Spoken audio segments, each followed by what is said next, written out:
마켓 인사이드로 갑니다. 또 펀드 매니저 시각에서 시장을 어떻게 보시는지 11월을 앞둔 상황에서 11월 전망 투자 전략 세우겠습니다. 유경식 미래에셋 자산운용 이사님 오셨습니다. 어서 오십시오. 네. 안녕하십니까? 저희가 유사님 기다립니다. 좋은 얘기 드리려고 매주 목요일에. 예. 자, 11월 이제 내일부터 맞는데요. 변덕스러운 강세장이다 이렇게 표현을 했습니다. 이게 유사님 표현이신지 저희가 붙인 건지 모르겠습니다만은 그래도 변덕스러운 강세장이라고 하니까요. 변덕성은 있지만 윗방향으로 시장은 보고 있다는 건데, 예, 11월에 생각해야 될 주요 변수는 먼저 어떻게 있을까요? 예, 뭐 우선 코스피 지수가 지금 2050선에서 조금 이제 지지부진한 박스권의 모습을 좀 보여주고 있습니다. 이건 뭐 단기적으로 그동안 좀 상승했던 상승 피로감에 좀 쌓이는 부분이라고 좀 판단을 하고 있고요. 특히 외국인의 이제 순매수세가 둔화되는 모습하고 원달러 환율이 좀 하락을 하면서 국내 기업들의 어떤 이익성이 조금 훼손되는 게 아니겠느냐 하는 이런 어떤 우려에서 약간의 모멘텀이 좀 약화되는 그런 좀 모습을 보여주고 있는데요. 그러나 여전히 글로벌 경기 회복에 대한 기대감들은 여전히 좀 크고 있고, 또 시기적으로도 11월, 12월이 좀 과거에 보면 여전히 좀 주식시장을 조금 강세의 모습을 좀 보여줬던 것들이 여전히 좀 긍정적인 모습은 좀 남아있다 이렇게 좀 판단을 하고 있습니다.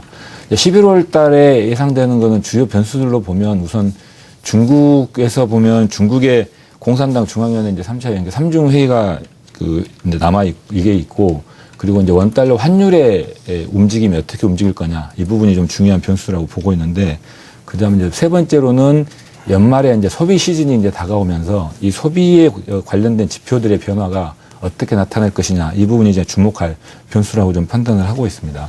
특히 이제 중국 부분에서는 중국의 3중 회의에서 다뤄질 것들은 아마 구조 개혁에 대한 문제들이 좀 구체적으로 어떻게 나타날 거냐 이제 이 부분이 좀 나타날 것 같고, 이 부분에 대한 것들이 좀 한번 관찰을 해야 된다 이 부분이고요. 이제 그리고 나머지 여전히 이제 환율 부분은 우리나라 기업체들이 이제 주로 아무래도 수출 주도 관련된 기업체들이 많다 보니까 이 부분에서 오는 이제 경상수지 부분이 어떻게 영향을 미칠 거냐 이 부분이 이제 중요한 하나의 이제 포인트라고 볼 수 있을 것 같습니다. 네. 이사님, 그러면 미국에 관련된 얘기도 좀 여쭤보고 싶은데요. 뭐 예. FOMC 회의가 이제 결과가 나왔습니다. 예. 양적 완화 유지하겠다. 예. 아직은 아니다. 뭐 이렇게 예. 얘기를. 이렇게 되면은 미국 자체에 대한 경기 회복에 대한 이 기대감이 좀 훼손되지 않았느냐라는 우려감도 지금 나오고 있는 상황인데. 예, 맞습니다. 기본적으로 기본적으로 4분기 성장률에 대한 것들이 한 2%대로 좀 낮게 좀 잡고 있거든요. 이 부분이 우리가 이제 미국의 경기 회복이 그렇게 생각처럼 빠르게 진행은 되지는 못하고 있겠다 하는 게 어떤 그런 판단을 하는 것 같고요.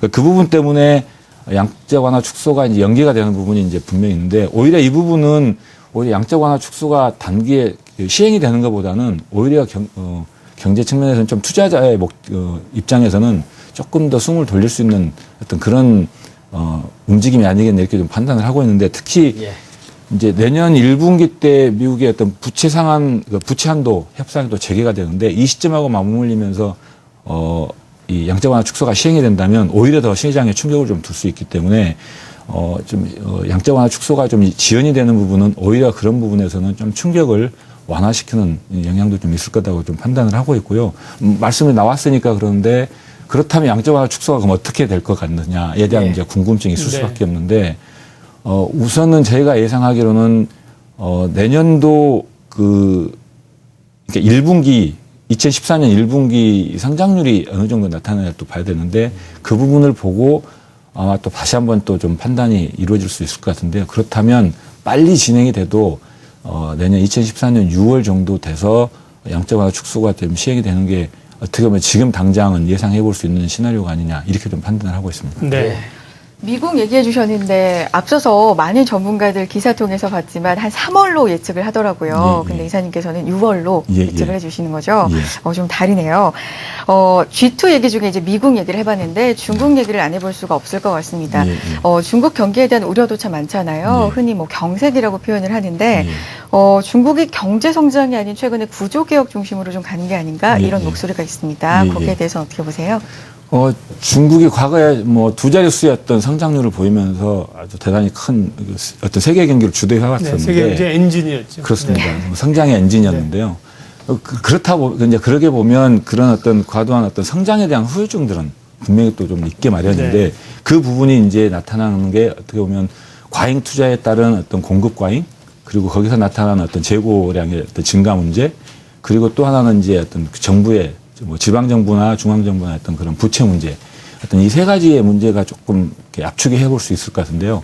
결국 중국 정부가 이제 이 부분을 해결하지 않고서는 그 다음 또 장기 지속 가능한 어떤 성장을 보이기에는 좀 문제가 있다, 이렇게 좀 판단을 하고 있는 것 같고, 그것이 중국 정부도 여전히 그렇게 판단을 하고 정부 정책의 어떤 방향은 이제는 조금 이런 문제들을 해결할 수 있는 어떤 구조개혁의 문제, 투자 공급 과잉으로 이루어지는 어떤 이 부분들을 어떻게 해서든 해결을 해 가고 가자. 그래서 구조조정을 해야 된다 하는 부분이고, 이 부분이 구체적인 어떤 정책들이 이번 이제 11월 달에 좀 나타나지 않을까 이렇게 보고 있고요.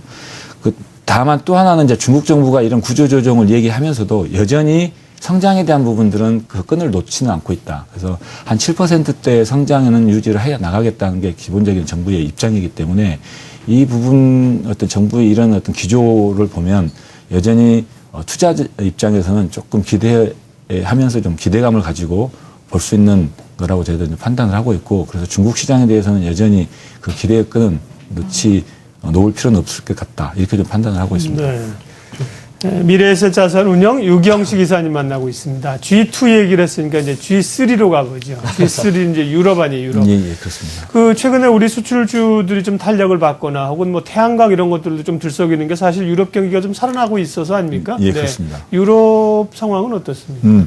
분명히 유럽의 어떤 글로벌 경기 회복에 최근의 모습으로는 거의 1등 공신인 유럽 시장이라고 좀 보고 있고요. 그리고 시장에서도 유럽이 어떤 경기가 바닥을 찍은 걸로는 일단 좀 보는 게 대체적인 컨센서스인 것 같습니다. 네. 그래서 그 부분 때문에 미국이나 어떤 이머징 국가에서 유출된 자금들이 사실 유럽 시장으로 많이 좀 유입이 좀 되고 있거든요.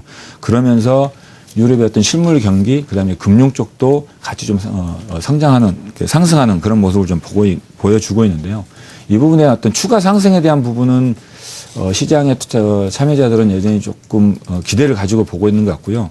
특히 이제 어떤 글로벌 어떤 매크로 경기의 어떤 매크로 회복 속도라든지, 그다음에 유럽 기업체들의 어떤 이익의 개선 어떤 흐름, 이런 부분들은 분명하게 나타나고 있어서 유럽에 대한 어떤 전망들은 상당히 좀 좋게 보고 있는 것 같습니다. 전망도 좋게 보시는데 예. 투자에 대한 부분도 유럽 지역 투자가 지금 좀 늘어나고 있습니다. 그렇습니다. 이 부분은 또 어떻게? 네, 은행권에도 뭐 자금이 좀 들어간다고요. 예. 네. 그래서 여전히 이제 기업의 어떤 유럽 기업의 어떤 이익의 어떤 그러니까 성장하는 상향 조정되는 기업체 수보다 하향 조정되는 기업체 수가 여전히 많습니다. 그러니까 하향 조정되는 수는 많긴 한데, 그럼에도 불구하고 그 개선되는 어떤 속도는 분명히 좀 빨라지고 있거든요. 그래서 이 부분에 대한 것들이 분명히 투자자들이 좀 평가를 해주는 것 같고요. 네. 그런 것 때문에 자금 내 흐름들이 좀 움직이고 있다 보는 것 같고, 특히 이제 우리나라도 보면 유럽의 어떤 그런 경기 회복의 어떤 모멘텀을 통해서 우리나라의 어떤 유럽의 수출 관련된 종목이나 기업체들은 분명히 외국인 투자자들도 결국 그 부분에 대해서 평가를 하면서 국내 시장에 들어오면서도 그쪽 관련된 업종, 특히 이제 뭐 자동차라든지 아니면 조선, 예. 석유 관련된 제품들, 이쪽은 분명히 좀 평가를 받고 있는 것 같거든요. 그래서 이 부분은 조금 더 지금 앞으로도 조금 더 유지가 되지 않을까, 그렇게 판단을 하고 있습니다. 불과 한 1년 전만 하더라도요, 유럽에 대한 우려가 크지 않았습니까? 지금 다 잊어버렸습니다. 피그스 국가들. 그리스가 망할 것 같고 유럽이 세계 경제를 말아먹을 것처럼 막 그랬는데, 지금 유럽이 제일 경기 회복에 손대서 있다. 참 아이러니한 얘기고요. 그 당시에도 우리가 그런 얘기 드렸습니다마는 유럽 얘기나 이런 거 길게 봐야 된다. 유럽은 뭐 100년씩 전쟁하고 한번 싸움이 이러던 나라들인데, 과거에도 디폴트도 있었고 그런 것들을 어쨌든 잘 딛고 일어나니 다행이죠. 네. 네. 길게 봐야 되는 거 맞는데 당장 10월 마지막 날이다 보니까 또 11월이 걱정되는 건 어쩔 수가 없을 것 같아요. 자, G3 얘기했으니까 이제 우리나라로 넘어와 보면 G4인가요, 우리는? 그럴까요? 자, 외국인 장기간 정말 매수세가 이어지고 있는데 오늘로 45일째 도전이잖아요. 정말 매도로 돌아설 것 같으면서도 매수하고 이런 흐름이 이어지고 있습니다. 근데 여기까지 코스피 지수가 온 게 사실 외국인의 힘이라고 해도 과언이 아니기 때문에 외국인들이 포지션을 바꾸면 우리 증시도 좀 조정을 받을 수밖에 없는데 어떻게 보세요? 우선 뭐 결론부터 말씀드리면 외국인들의 매수세는 그래도 좀 유지가 되지 않을까 이렇게 예상을 합니다. 다만 이제 강도 면에서는 분명히 약해질, 과거 8월, 9월의 어떤 그런 정도의 강도를 보여주기는 좀 쉽지 않을 것 같고요.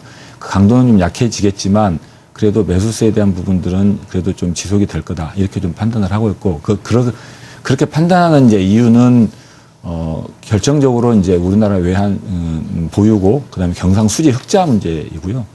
그러니까 이제 다른 이머징 국가에 비해서 우리나라의 어떤 경상수지 흑자가 그대로 좀 유지가 되고 있고 오히려 좀 증가하고 있기 때문에 이 부분에 대한 게 외국인 투자자들에게는 상당히 좀 매력적으로 다가가고 있는 게 아니냐 이렇게 좀 판단을 하고 있고요.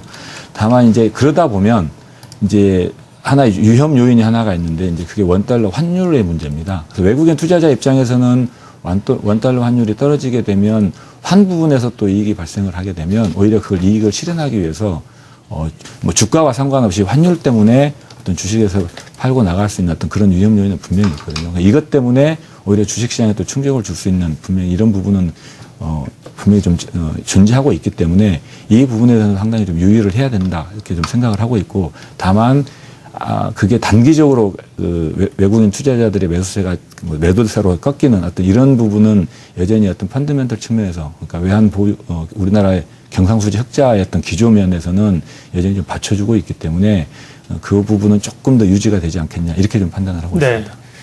그 뱅가드 매물 때문에 연초에 이제 계속 외국인들 매물이 나왔고요. 7월, 8월부터 이제 외국인들이 계속 사면서 대략 심정적으로 한 1900선부터 2050까지 끌어올린 건 외국인들이 주요 역할을 했습니다. 그렇습니다. 근데 이제 기관들의 매도, 운용하시는 쪽에서 이제 주식형 펀드에 계속 환매가 일어나니까 운용하시는 쪽에서 좀 답답할 것 같아요. 돈이 좀 들어와야 되는데 그게 결국 그쳐야 기관이 매수로 돌아설 텐데요. 그래서 개인들이 조금 이런 소위 그 펀드에 물렸던 악성 매물들이 좀 정리되고 돈이 들어올 수 있는 시점은 좀 언제냐, 어느 지수대냐. 그 얘기와 함께 11월 자산관리 전략 마무리해 주십시오.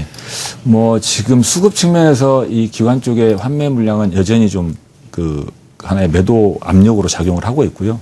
그리고 국내 투자자들 입장에서 보면 여전히 아직은 그 과거에 이제 그 투자에서 지금 물려있는 소위 말씀하신 악성 물량들은 아직도 여전히 좀 남아있고 그리고 또 하나는 이익을 실현시키고 싶은 어떤 그런 기대들도 분명히 있기 때문에 그 부분의 부담은 분명히 있는 것 같습니다. 다만 이제 그렇다면 11월, 12월 달에 연말 다가오면서 어떤 투자 전략을 세울 거냐에 보면 저희는 이제 앞에서 보셨던 뭐 미국이나 유럽의 어떤 경기 회복들이 분명히 조금 보여지고 있기 때문에 그 속도나 강도 면에서는 조금 약할지 모르지만 그 부분의 어떤 흐름 자체는 이미 이제 어떤 확인이 된 거다 이렇게 좀 판단을 하고 있고요. 그런 측면에서 글로벌 경기 회복에 이제 수혜를 받을 수 있는 종목들이 뭐냐 이 부분이 가장 이제 중요하다고 보고 있고 그 부분의 핵심은 저희는 사실 소비 쪽을 보고 있습니다. 여전히 투자를 통한 성장보다는 소비를 통한 성장에 좀 그게 글로벌 경기 회복의 핵심이기 때문에 이런 어떤 소비 회복에 수혜를 받을 수 있는 어떤 글로벌 어떤 대표 기업들 이 부분에 대해서 조금 더 관심 있게 볼 필요가 있다 이렇게 좀 판단을 하고 있고요. 특히 또 이런 소비 관련 종목들이 좀 안정적인 성격을 가지고 있기 때문에 조금 그 부담에 대한 주가 상승에 대한 부담에서도 조금 어떤 보험 측면에서 접근할 수 있는 어떤 그런 거라고 보고 있고 마지막으로 이제 하나가 이건 뭐 어떤 시장에 대한 얘기보다 제도의 문제인데요. 우리나라 이제 연금저축계좌 제도가 새로 좀 시행이 됐습니다. 그래서 이 개인연금 부분이 있는데 이 부분이 이제 투자자들 입장에서는 특히 이 세금 관련된 절세를 이용할 수 있는 투자 상품이 많이 없기 때문에 연말에 다가오면서 특히 소득공제나 그다음에 이제 절세 이 부분에 대해서 좀 이용할 수 있는 게 개인연금 저축이 있기 때문에 이 부분에 대한 것들을 좀 관심 있게 보실 필요가 있지 않을까 이렇게 좀 생각을 하고 있습니다. 외국인 매수도 얘기했습니다만 외국인의 매수를 바탕으로 해서 사실 경기주들이 좀 올라오지 않았습니까? 경기 회복에 대한 기대감으로 화학주나 뭐 전철과 왔는데 남은 그 흐름들은 경기 회복에 바탕을 두긴 하지만 그런 경기주보다는 이제 소비재 업종 쪽으로, 소비 회복 쪽으로. 조금 이제 단기 흐름에서 저는 보고 있습니다. 물론 그렇죠. 이제 더 중장기적으로 경기가 회복될 때는 모르겠지만 11월, 12월 이렇게 봤을 때는 그런 쪽도 좀 관심을 가져야 된다. 마켓 인사이드 여기까지 하겠습니다. 미래에셋 자산운용 유경식 이사님 함께했습니다. 고맙습니다. 감사합니다.